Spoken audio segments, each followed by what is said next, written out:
فاعوذ باللہ من الشیطان الرجیم بسم اللہ الرحمن الرحیم قال اللہ تعالی فی الکتاب الحکیم وَيَسْأَلُونَكَ عَنْ ذِي الْقَرْنَيْنِ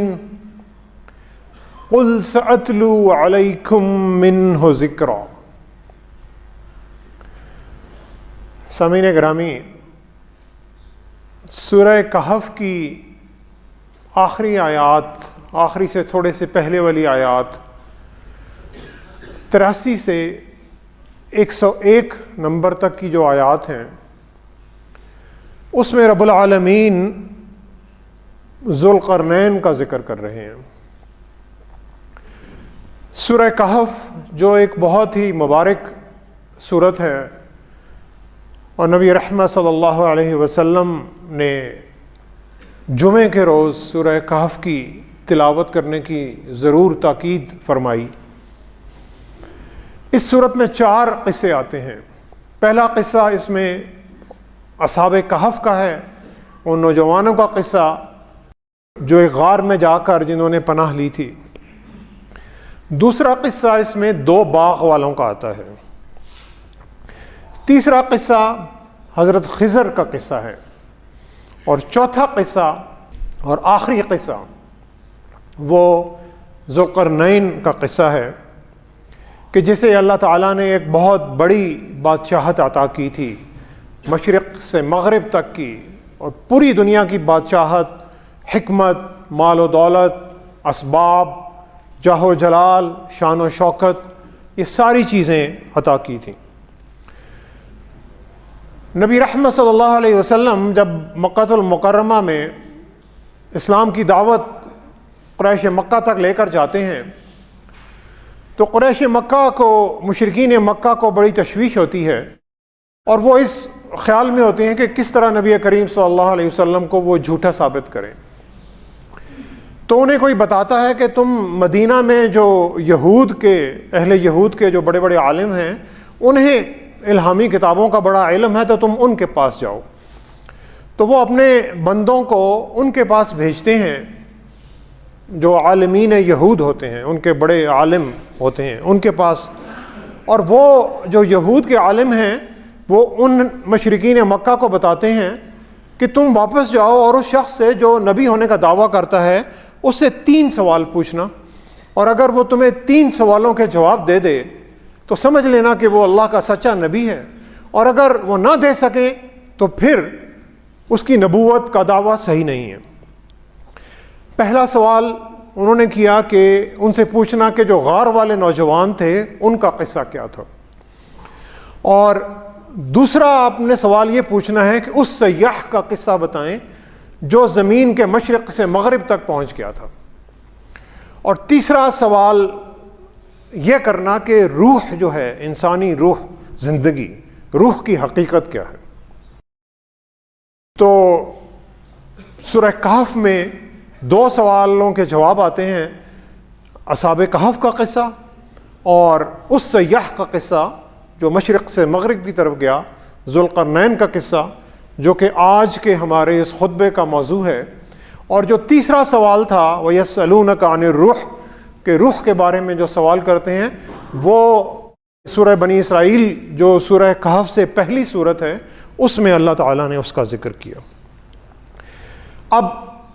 جو 4 قصے ہیں ان میں سے 2 قصوں میں بڑا تضاد ہے۔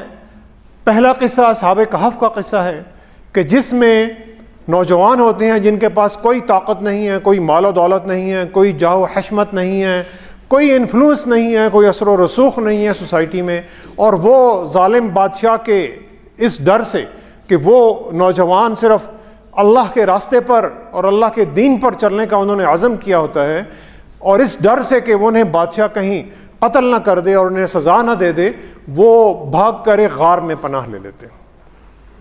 یعنی سمجھ لیں کہ وہ ایک معاشرے کا بالکل ایک محروم قسم کا طبقہ تھا، اور اس طبقے سے تعلق رکھنے والے وہ نوجوان تھے، لیکن اللہ نے انہیں ایک بہت بڑی ایمانی طاقت دی تھی۔ آخری قصہ ذوالقرنین کا قصہ ہے، یہ بالکل اس کا دوسرا رخ ہے کہ یہ اس ایک اللہ کے اس ایمان والے اور بہت ہی ایک متقی اور تقوی اور عدل اور انصاف کرنے والے ایک ایسے حکمران کا قصہ ہے کہ جس کو اللہ نے بہت زیادہ شان و شوکت اور دولت اور سلطنت عطا کی تھی۔ قرآن مجید میں اللہ تعالیٰ نے بہت سے انبیاء علیہ السلام کا ذکر کیا، اور اس میں 4 انبیاء علیہ السلام ایسے ہیں کہ جنہیں اللہ تعالیٰ نے شان و شوکت اور سلطنت اور جو دنیاوی لیڈرشپ جسے ہم کہتے ہیں، قیادت کہتے ہیں، وہ قیادت عطا کی تھی۔ ان میں حضرت یوسف علیہ السلام آتے ہیں کہ جنہیں مصر کے وہ جس طرح وزیر خزانہ ہوتے ہیں، یعنی پورے خزانوں کے مالک، اور وہ بادشاہ نے انہیں وزیر خزانہ مقرر کیا تھا۔ حضرت سلیمان علیہ السلام جنہیں اللہ تعالیٰ نے ایک بہت بڑی بادشاہت عطا کی، حضرت داود علیہ السلام، اور پھر اس کے بعد نبی کریم صلی اللہ علیہ وسلم جو بالکل ایک چھوٹے سے کسی گھرانے سے اٹھ کر پھر جب مدینہ میں ہجرت کر کے آتے ہیں تو وہ پھر ایک بہت بڑی اسلامی سلطنت اور ایک مملکت کی بنیاد رکھتے ہیں، اور پھر نبی کریم صلی اللہ علیہ وسلم ایک روحانی پیشوا اور لیڈر ہونے کے ساتھ ساتھ ایک دنیاوی قیادت بھی مسلمانوں کی امت کو عطا کرتے ہیں۔ ذوالقرنین کا یہ جو قصہ ہے، اس قصے سے ہمیں جو دنیاوی لیڈرشپ اور جو قیادت ہے اس کے کئی سبق ملتے ہیں، اور یہ لیڈرشپ اور جو قیادت ہے یہ صرف بڑے بڑے جو وزیر اور وزرائے مملکت اور وزیر اعظم اور صدر اور جو بڑے بڑے لوگ ہیں ان تک ہی محدود نہیں ہے۔ ہم میں سے ہر شخص اس معاشرے میں کوئی نہ کوئی لیڈرشپ کا رول ضرور ادا کرتا ہے، چاہے وہ اپنے خاندان کے ساتھ، اپنے اہل و عیال کے ساتھ ہو، جہاں پر وہ کام کرتا ہے، کاروبار کرتا ہے، روزگار کرتا ہے، وہاں پر ہو، اور اگر یہ بھی نہیں ہے تو اس کا جو لیڈرشپ کا رول ہے اس کی اپنی ذات پر ضرور ہے، کیونکہ اللہ تعالیٰ نے ہر انسان کو اپنی ذات کے اوپر پورا اختیار دے دیا۔ تو اللہ تعالیٰ یہاں پر کہہ رہے ہیں وَيَسْأَلُونَكَ عَنْ ذِي الْقَرْنَيْنِ، اے نبی صلی اللہ علیہ وسلم یہ جو لوگ ہیں آپ سے ذوالقرنین کے بارے میں سوال کرتے ہیں۔ قُلْ سَأَتْلُو عَلَيْكُم مِّنْهُ ذِكْرًا، آپ کہہ دیجئے کہ میں تمہیں اس کا ذکر جو ہے اس کا حال وہ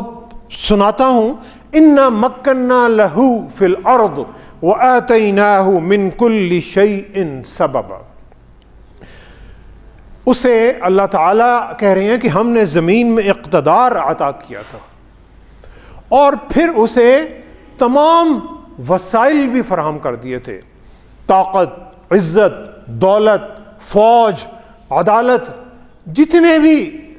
وسائل کسی بھی مملکت کے ہو سکتے ہیں اللہ تعالیٰ نے وہ سارے وسائل اسے عطا کیے۔ فَأَتْبَعَ سَبَبًا، تو پھر ذوالقرنین نے ایک مہم پر ان اسباب کے ساتھ چلنا شروع کیا، یعنی وہ ایک اللہ کا ایسا بندہ تھا جو بیٹھتا نہیں تھا، اور جس نے ساری عمر جد و جہد میں گزاری اور مختلف مہمات کو سر کرنے میں گزاری، اور وہ ایک پھر مہم پر چلنا شروع ہوتا ہے۔ حتیٰ اذا بلغ مغرب الشمس وجدها تغرب في عین حمیۃ ووجد عندها قوما، یہاں تک کہ وہ چلتے چلتے اپنے لاؤ لشکر کے ساتھ ایک ایسی جگہ پہنچ گیا جہاں پر سورج غروب ہوتا ہے، یعنی جو دنیا کا ایک آخری کنارہ تھا، مغربی کنارہ، اس کنارے تک پہنچ گیا، اور جہاں پر اس نے دیکھا کہ سورج ایک گدلے پانی کے چشمے میں غروب ہو رہا ہے، یعنی شاید سمندر ہوگا کہ اس سمندر میں سورج جو ہے وہ غروب ہو رہا ہے اور اس سے آگے کوئی راستہ نہیں تھا۔ وَوَجَدَ عِندَهَا قَوْمًا، تو وہاں پر اسے قوم ملتی ہے، اسے ایک لوگ ملتے ہیں جو وہاں پر رہ رہے ہوتے ہیں۔ قُلْنَا يَا ذَا الْقَرْنَيْنِ إِمَّا أَن تُعَذِّبَ وَإِمَّا أَن تَتَّخِذَ فِيهِمْ حُسْنًا، تو ذوالقرنین اپنے لشکر کے ساتھ اس قوم پر غالب آتا ہے، اور اللہ تعالیٰ کہتے ہیں کہ ہم نے اسے کہا قُلْنَا يَا ذَا الْقَرْنَيْنِ، اے ذوالقرنین اب آپ کی یہ مرضی ہے کہ آپ اس قوم کو یا عذاب دیں، اس قوم کو یا تکلیف میں مبتلا کریں، یا ان کے ساتھ اچھا سلوک کریں۔ ذوالقرنین کے پاس یہ اختیار اللہ تعالیٰ کہتے ہیں ہم نے دے دیا کہ یہ اختیار آپ کے پاس ہے کہ اس کی یہ جو قوم جس کو آپ نے ابھی فتح کیا ہے اس کے ساتھ یا اچھا سلوک کریں یا اس کے ساتھ برا سلوک کریں. تو ذوالقرنین نے کہا قال اما من ظلم فسوف نعذبه ثم يرد الى ربه فيعذبه عذابا نکرا. ذوالقرنین کیونکہ اللہ کا ایک بہت نیک بندہ تھا تو ذوالقرنین نے کہا کہ میں صرف انہیں سزا دوں گا, انہیں عذاب دوں گا کہ جو اس مملکت میں ظلم کا بازار گرم کریں گے, اور پھر یہ ظلم کرنے والے لوگ اپنے رب کی طرف جب لوٹائے جائیں گے تو میرا رب انہیں اس سے بھی زیادہ جو سزا وہاں پر دے گا. عذاب صرف سزا ان لوگوں کے لیے ہے جو ظلم کریں گے, اور باقیوں کے لیے کیا کروں گا؟ وَأَمَّا مَنْ آمَنَ وَعَمِلَ صَالِحًا فَلَهُ جَزَاءً الْحُسْنَى وَسَنَقُولُ لَهُ مِنْ أَمْرِنَا يُسْرًا. تو ذوالقرنین نے کہا کہ وہ لوگ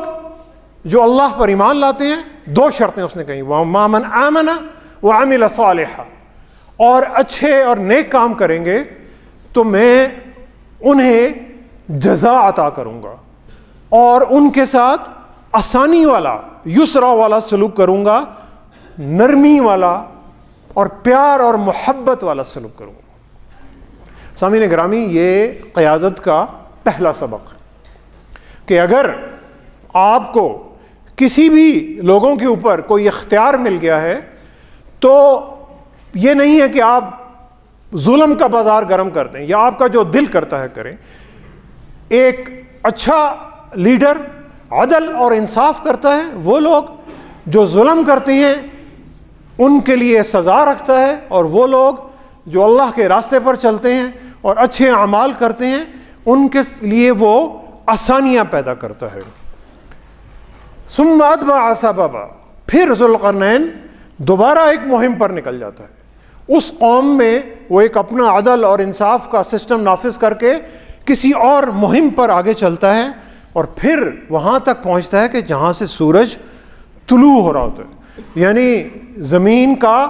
دوسرا کنارہ, پوری دنیا کا شاید سفر طے کر کے وہ یہاں پر پہنچتا ہے. حتیٰ اذا بلغ مطلع الشمس وجدها تطلع على قوم لم نجعل لهم من دونها سترا. یہاں تک کہ وہ ایسی جگہ پہنچتا ہے جہاں سے سورج مشرق سے طلوع ہو رہا ہوتا ہے, اور وہ وہاں پر ایک ایسی قوم کو دیکھتا ہے کہ جو سورج کے نیچے شاید کھلے میدان میں رہ رہی ہے, اور اس قوم کے اوپر سر چھپانے کے لیے کوئی اوٹ بھی نہیں ہے, کوئی سایہ بھی نہیں ہے. یعنی شاید ایسی بالکل ہی کوئی غیر تمدن یافتہ اور بالکل ہی شاید کوئی وحشی قسم کی قوم ہوگی کہ جو بالکل غربت سے رہ رہی ہے, اور وہ ایسے لوگ تھے کہ جن کے پاس سر چھپانے کے لیے بھی جگہ نہیں تھی. مغرب سے چلتا ہے, مشرق میں آتا ہے, اور پھر کذالک وقد احطنا بما لدیہ خبرا, پھر کذالک یعنی ان کے ساتھ بھی ذوالقرنین نے اسی طرح جس طرح پہلی قوم کو اپنے تابع فرمان کیا تھا, اور اس قوم کو بھی وہ مفتوح کر لیتا ہے, اور پھر ثم اتبع سببا, پھر ایک اور مہم پر نکل جاتا ہے. یعنی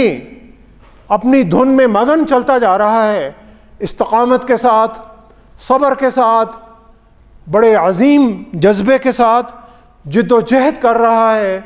اپنے جتنے بھی اسباب اور وسائل اس نے اکٹھے کیے ہیں ان وسائل پہ استقلال کے ساتھ بڑھتا چلا جا رہا ہے. یہ قیادت کا دوسرا سبق ہے. یعنی جو بھی اللہ تعالیٰ نے آپ کو وسائل عطا کیے ہیں ان وسائل کے ساتھ آپ نے معاشرے میں اچھائی پھیلانی ہی پھیلانی ہے اور بڑھتے ہی رہنا ہے. یہی زندگی کا مشن ہے, رکنا نہیں. پھر اس کے بعد ذوالقرنین ایک اور جگہ پر پہنچتا ہے. حتیٰ اذا بلغ بین السدین وجد من دونہما قوما لا یکادون یفقہون قولا. پھر وہ پہاڑوں کے درمیان, یعنی کوئی بلند و بالا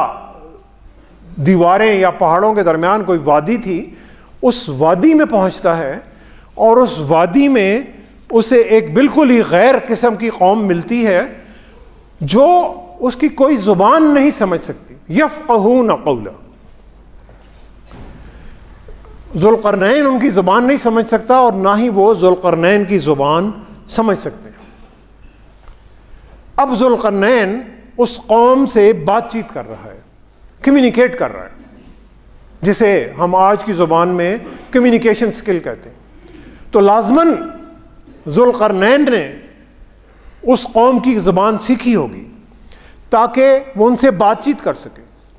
ان کے مسائل سمجھ سکے. یہ لیڈرشپ کا تیسرا سبق، یعنی عوام الناس کے بالکل نیچے لیول پہ، جسے گراس روٹ لیول کہتے ہیں، اس لیول پہ جا کر عوام کے مسائل سننا اور سمجھنا کہ میری قوم کا ایک عام یا غریب آدمی کس طرح زندگی گزار رہا ہے، اس کے مسائل کو سمجھنا، یہ قیادت کا تیسرا سبق. پھر یہ جو قوم، جو غیر قوم ہوتی ہے جس سے ذوالقرنین بات چیت کرتے ہیں، وہ کہتی ہے قالوا یا ذا القرنین ان یأجوج ومأجوج مفسدون فی الارض فهل نجعل لك خرجا على ان تجعل بیننا وبینہم سدا. وہ قوم جس جگہ رہتی تھی اس پر ایک غیر قوم جسے اللہ تعالیٰ نے یاجوج اور ماجوج کے نام سے قرآن مجید میں یہاں پر ذکر کیا، اور قرآن مجید میں ایک اور مقام پر بھی اسی قوم کا ذکر آتا ہے. یہ کوئی بہت ہی وحشی اور بہت ہی کوئی ظالم قسم کی قوم تھی، اور وہ جو قوم تھی غریب قوم، انہوں نے ذوالقرنین کے آگے درخواست کی کہ اے ذوالقرنین، یہ جو یاجوج اور ماجوج ہیں یہ مفسدون فی الارض، یہ ہم پر آتے ہیں، ہمارے بچوں کو عورتوں کو مارتے ہیں، فساد پھیلاتے ہیں، تباہی اور بربادی کرتے ہیں. تو جناب فَهَلْ نَجْعَلُ لَكَ خَرْجًا، ہم آپ کو خراج یعنی ٹیکس دیتے ہیں، ہم پیسے اکٹھے کرتے ہیں، دولت اکٹھی کر کے آپ کو دیتے ہیں، عَلَىٰ أَن تَجْعَلَ بَيْنَنَا وَبَيْنَهُمْ سَدًّا، کہ آپ ان یاجوج ماجوج اور ہمارے درمیان ایک دیوار بنا دیں، ایک قلعہ بنا دیں، ایک دیوار بنا دیں، یعنی اور اس دیوار کو کراس کر کے یہ ہمارے تک نہ آ سکیں، ہم پر حملہ آور نہ ہو سکے. تو ذوالقرنین نے انہیں بڑا خوبصورت جواب دیا. اور آج کا کوئی حکمران ہوتا تو کہتا بالکل بہت اچھی بات ہے، اور ٹیکس دو مجھے تاکہ میرا جو خزانہ ہے وہ اور بھرے. ذوالقرنین نے کہا قال ما مکنی فیہ ربی خیر. ذوالقرنین نے کہا کہ میرے رب نے جو مجھے عطا کیا ہے وہ بہت بہتر ہے، بہت زیادہ ہے، مجھے تمہارے مال و دولت کی اور ٹیکس کی اور خراج کی کوئی ضرورت نہیں.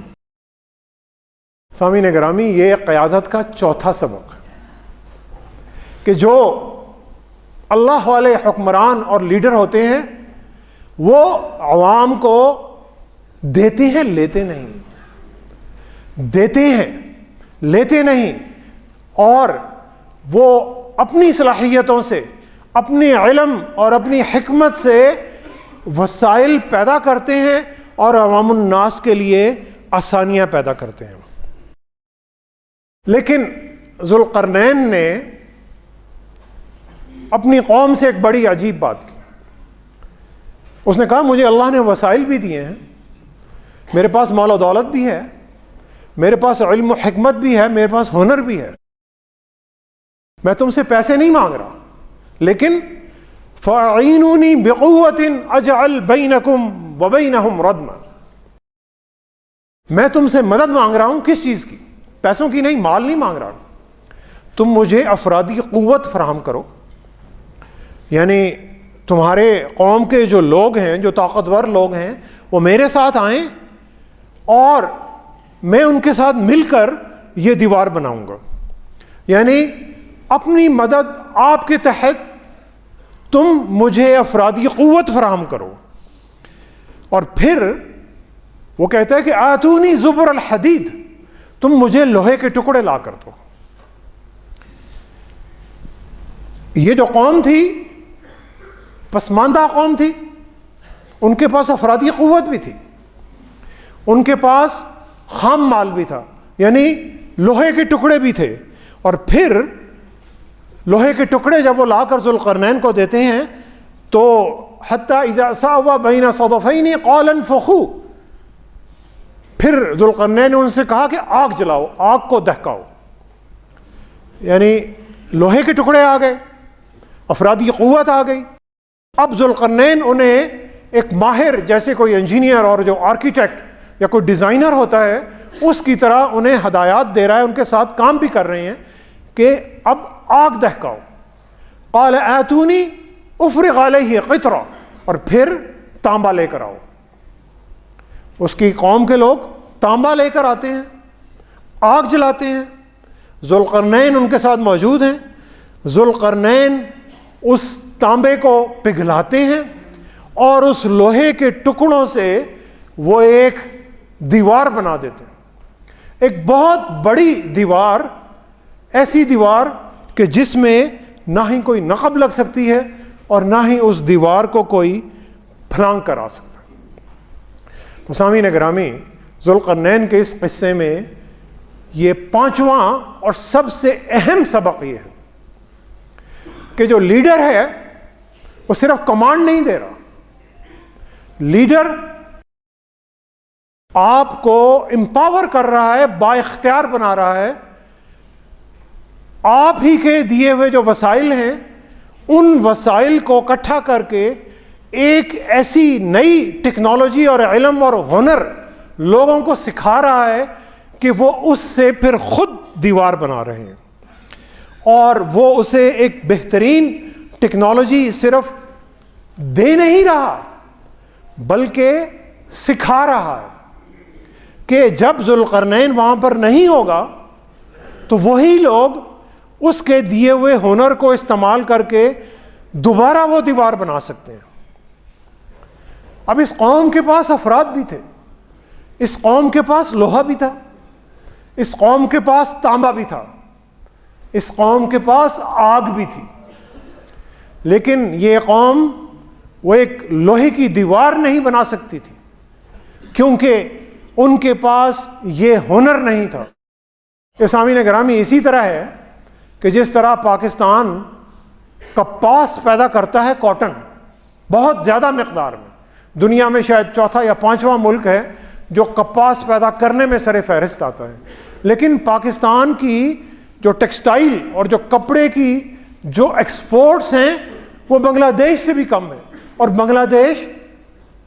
کپاس کا ایک پودا بھی نہیں اگاتا، یعنی ان کے پاس علم اور ہنر ہے جس سے وہ کپاس را مٹیریل پاکستان سے منگا کر پوری دنیا میں جو اپنے گارمنٹس اور جو کپڑے ہیں اسے ایکسپورٹ کرتے ہیں، اور پاکستان کپاس کو لے کر بیٹھا ہوا ہے کہ ہمارے جو لوگ ہیں ان کے پاس اس علم اور ہنر کی کمی ہے کہ اس سے کام لے کر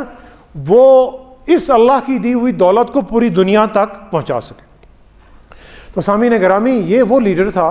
کہ جس نے اس قوم کو ایک مشن کے لیے اکٹھا کیا، ان کو موبلائز کیا، انہیں انسپائر کیا، متاثر کیا، انہیں ایک جذبہ اور ایک حوصلہ دیا جسے ہم کہتے ہیں کہ موٹیویٹ کیا، اور پھر اس نے ایک ان کے لیے ایک بہت بڑا ایک عظیم پروجیکٹ جو تھا وہ ایک ڈلیور کر کے دکھایا، اسے عملی جامہ پہنایا، اور یہی نہیں کہ صرف وہ ایک پروجیکٹ کر کے پھر اس قوم کو قرضے میں جکڑ دیا، بلکہ اس قوم کو وہ ہنر ٹرانسفر کر دیا کہ وہ قوم اس ہنر سے کام لے کر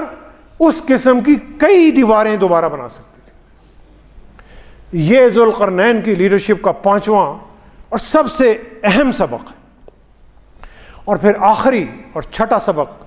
ذوالقرنین کی قیادت کا، جب اس نے یہ سارا کام بنا لیا تو پھر اس نے یہ نہیں کہا کہ یہ جو میں نے بہت بڑی ایک یادگار اور ایک شاہکار بنا دیا اسے تم میرے نام کے ساتھ منسوب کر دو، یا میں نے کوئی بہت بڑا کمال کیا اور اس میں میرے نام کی تختی لگی رہے اور آنے والی نسلیں یاد کرتی رہیں کہ یہ بڑے شہنشاہ صاحب گزرے تھے کہ جنہوں نے ایک موٹر وے بنائی تھی، یا جنہوں نے بڑی بڑی عمارتیں بنائیں، یا جنہوں نے بڑے بڑے درخت لگائے. اس نے کوئی یہ کام نہیں کیا. ذوالقرنین نے کہا قال ھذا رحمت من ربی، انہوں نے کہا کہ یہ تو میرے رب کی رحمت ہے کہ جس نے مجھے اس قابل بنایا کہ شاید کہ میں تمہارے کسی کام آ سکوں. قال ھذا رحمت من ربی فاذا جاء وعد ربی جعلہ دکا، کہ جب میرے رب کا وعدہ پورا ہو جائے گا، جب اس دیوار کا کام ختم ہو جائے گا تو میرا رب اسے ریزہ ریزہ کر دے گا. یہ جو ایک عجوبہ میں نے بنایا ہے یہ عجوبہ ختم ہو جائے گا. اور پھر وہ قوم شاید اس قسم کے کئی عجوبے اور بنا لے، کیونکہ ذوالقرنین نے وہ پورا ہنر جو تھا وہ اس قوم کو سکھا دیا. تو سامعین گرامی، یہ ذوالقرنین کی قیادت کا چھٹا سبق ہمیں مل رہا ہے کہ جب کوئی بھی لیڈر، چھوٹا یا بڑا، گھر کا سربراہ یا کسی دفتر کا سربراہ یا کسی دکان کا مالک یا اپنی ذات کا مالک، جب بھی اللہ تعالیٰ اسے کوئی کامیابی عطا کرتے ہیں پھر وہ اس پر فخر نہیں کرتا، پھر وہ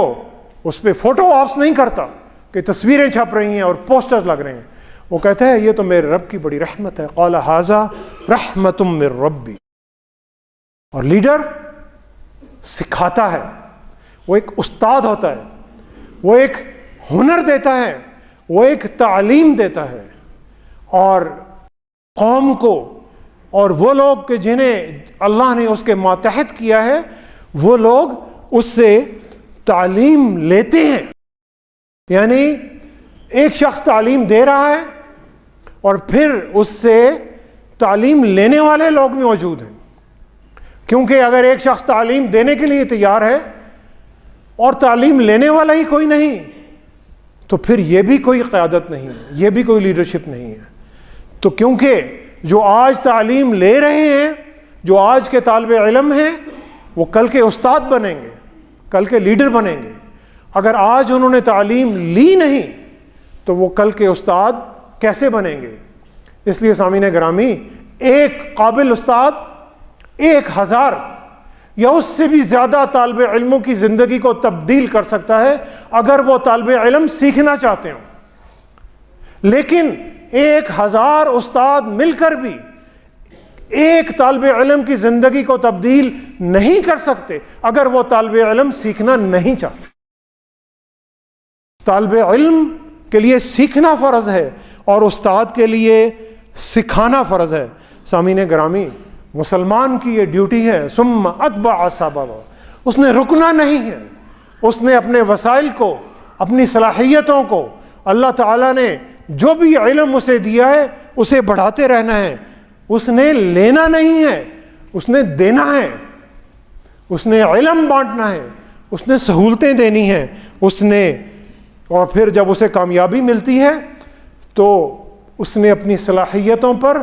غرور اور تکبر نہیں کرنا، ناز نہیں کرنا، اللہ کے آگے اپنے سر کو جھکانا ہے اور کہنا ہے قال ھذا رحمت من ربی، یہ تو میرے رب کی رحمت ہے، اور اگر میرے رب کی رحمت شامل حال نہ ہوتی تو میں تو کچھ بھی نہیں کر سکتا تھا. سامعین گرامی، سورہ کہف کی ان آخری آیات میں ذوالقرنین کے اس قصے کو پڑھنے کی ضرورت ہے، اسے سمجھنے کی ضرورت ہے، اس کے ایک ایک لفظ پر غور کرنے کی ضرورت ہے. اپنی ذات میں، اپنے گھر میں، اپنے کاروبار میں، اپنے دفتروں میں، اپنے روزگار میں، اور جہاں جہاں بھی ہم کام کرتے ہیں اس حلقہ اثر میں ان اللہ کے بتائے ہوئے اور اللہ کے اس عظیم بندے ذوالقرنین کے اس قیادت کے اصولوں کو نافذ کرنے کی ضرورت ہے. نہ ماتم کی نہ اب آنسو بہانے کی ضرورت ہے، نہ ماتم کی نہ اب آنسو بہانے کی ضرورت ہے، عمل کو اپنی فطرت بنانے کی ضرورت ہے. تلاش حق میں جتنے بھی اندھیرے آئیں یارو، تلاش حق میں جتنے بھی اندھیرے آئیں یارو، ہر اندھیرے میں ایک شمع جلانے کی ضرورت ہے. سامعین گرامی، دعا کریں کہ اللہ تعالی ہمیں جہالت کے اندھیروں کو علم کی روشنی سے مٹانے کی توفیق عطا فرمائے، اور اللہ تعالی ہمیں غربت کو ہنر، علم اور محنت اور اللہ کی رحمت سے دور کرنے کی توفیق عطا فرمائے۔ وما علینا الا البلاغ المبین۔